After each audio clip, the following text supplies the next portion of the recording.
Hello, I am Joellen. Happy Monday. It's time for another Facebook Live, another beauty Facebook Live about how to have beautiful makeup for family pictures. This is a time of year where everyone is getting ready for their Christmas cards or just wanting to update their family photos for their walls to send to friends and family.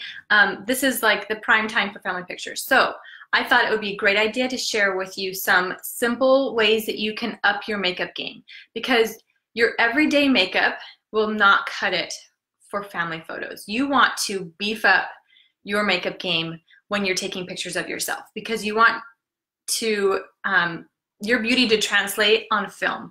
A lot of times we just wear our everyday makeup look, and then we get lost and we look back at them and we're like, oh man, I thought it looked better than that in real life. But when you put it on film, you need to have more makeup so you bring out those features even more. Hello, Janelle. Okay, so here are some easy things that you can do. And I mean, like, these are good tips for your makeup for your family pictures, but then you can also incorporate these things for other ideas too. So first off, you need to have good skincare. Like, if you feel like your skin is kind of rough and it's dry, patchy, makeup is not going to magically make your face look better. You need to have good skincare. So my #1 secret sauce for skincare is exfoliating. So make sure that you exfoliate a couple weeks beforehand, a few times a week if you need to, up until that point, so that you have a nice smooth surface, and so you make your skin nice and glowing. You want to have a nice foundation for you to put your makeup on, and that will translate beautifully in pictures. So good skincare routine. Next thing is, if you don't already contour, you need to learn how to do it, especially for family pictures.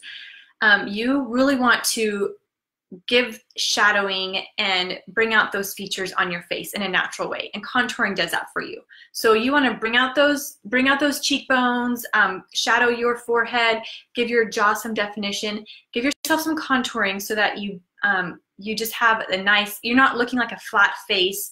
You want to give yourself some shadow, some definition, some beauty, and contouring will do that for you. And I will do some more videos on contouring later, but that's just like a simple tip. You must do contouring when you want to have a beautiful picture. Also bronzer.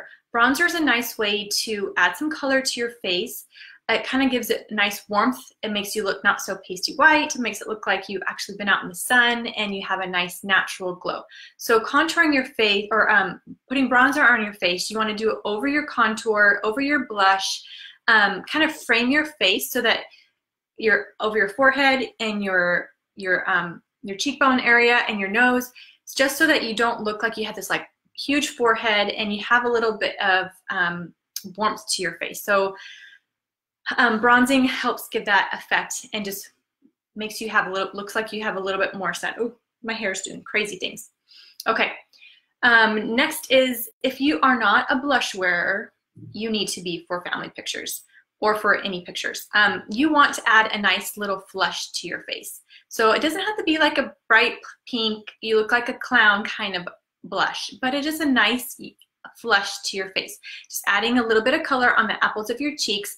But here's the thing, because you're taking pictures, and I said you can't be like you're wearing your everyday makeup, you need to kind of make your cheeks pop a little bit more than usual. You might feel like you look like a clown, but when you take the pictures, it will come out really nice. The key though to all of this, the contouring, the bronzing, and the blush, is to make sure that you blend, because you can't just put all this makeup on your face and expect it to look great in pictures. You want to make sure that you have a nice blended look. So put more makeup on, but make sure that it's blended.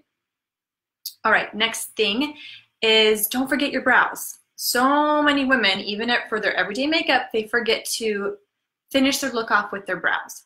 And you don't want to make it look like you have tattooed brows in a bad way on your face, but just like fill them in a little bit so that they have a little bit more definition. So every day I do my brows. Every day I do a brown eyeshadow with a brow brush, and I just fill in my brows to give it a little bit more shape, a little bit more definition, and that is really going to pop in your pictures. Now, if every day, your everyday look, you do kind of a light brown for your eyebrows, you might want to step it up a little bit and do a little bit darker, but like I said, not unnatural. You don't want to look like crazy, but just you're trying to give your face more definition, a little bit more color than you normally would, so that when you take that picture, you just stand out more. All right, and same thing with your lips. If you don't normally wear lipstick, you will in family pictures. You will really regret it when you get those family pictures back and you look beautiful, but then your lips are like blah. You want to make sure that your whole face looks good, not just your lips. I know lipstick is a little bit, some people feel uncomfortable wearing a bright color on their lips. You don't have to be bright, but just a nice color that just brings out maybe your natural lip color. Go up a shade or two. Make sure that you just have a nice coloring on your lip so that it finishes your look off. Also, think of your eye area. You want to do a reverse raccoon. So raccoon eyes are usually dark under the eyes. So a reverse raccoon would be you want light under your eyes. So you want to brighten under your eye area. You're adding some nice dimension, and you're just brightening that area in a better way. So so what you do is with your normal foundation color, your normal highlight color, you would just take a shade down or a shade 2 down, and you would just put some lighter color underneath this area, like in a triangle area underneath your eye. And that way you're just brightening that area so that when you take a picture, you just feel like you look like you're glowing more instead of just a flat look on your face. All right, also eyeliner is a great way to make your eyes pop.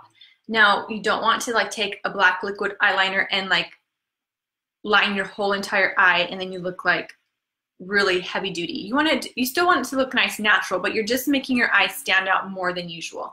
So if you don't usually wear an eyeliner, then this is a great way to do an eyeliner. Just focus on the outer corners of your eye, or if you don't ever wear eyeliner, then probably shouldn't go for black. You should start with a dark brown because that's a more subtle, more natural look.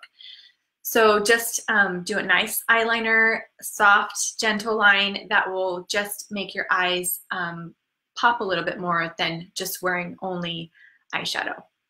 And along with your eyes, you might think I'm crazy when I say this, but wear falsies. Even if you've never worn falsies are fake eyelashes. If you've never worn them ever in your life before, this is a great time to bust them out, to go to the store, to buy a cheap pair, to trim them up, to apply them really easily, and just adds a little bit of oomph to your eyes. Now I know you're thinking, I don't want to look fake in my pictures, and you won't.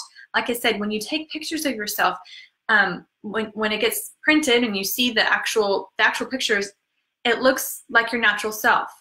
So if you have just these nice eyelashes, yes, in person, you might look like you're wearing falsies, but in camera, they look really nice. And so just by putting some falsies on just for the day, it just takes your picture taking up a notch and makes your eyes that much more beautiful and more feminine.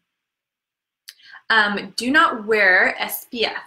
You don't want to have this like glare bouncing back off the camera. So don't wear, make sure you don't wear sunscreen that day or a spray that has SPF in it. So avoid wearing SPF on the days you're taking your pictures.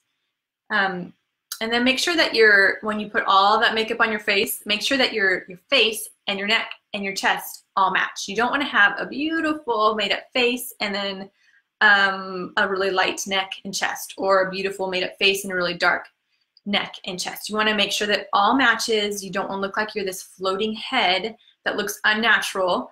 You want to make sure that you look beautiful and natural.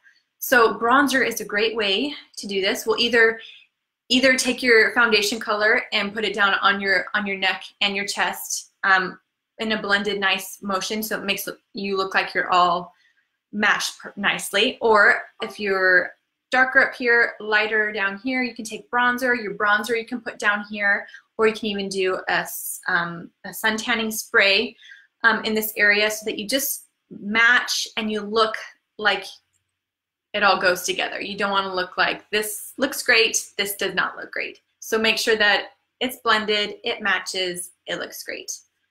And the last thing is make sure that you have your makeup set in powder, because you don't want to be an oily, shiny mess for your family pictures. So make sure that once you've had your beautiful face, take that time to do your makeup, that you can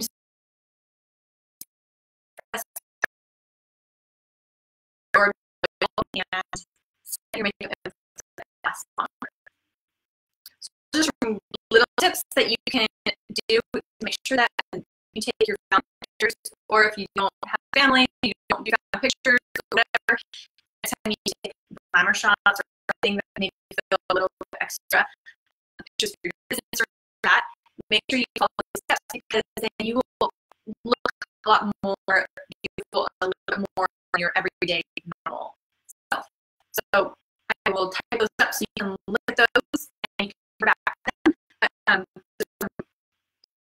You can have beautiful pictures. Let me know if you have any ideas or anything that you have done to make yourself extra beautiful in your pictures. So have a great week, and I will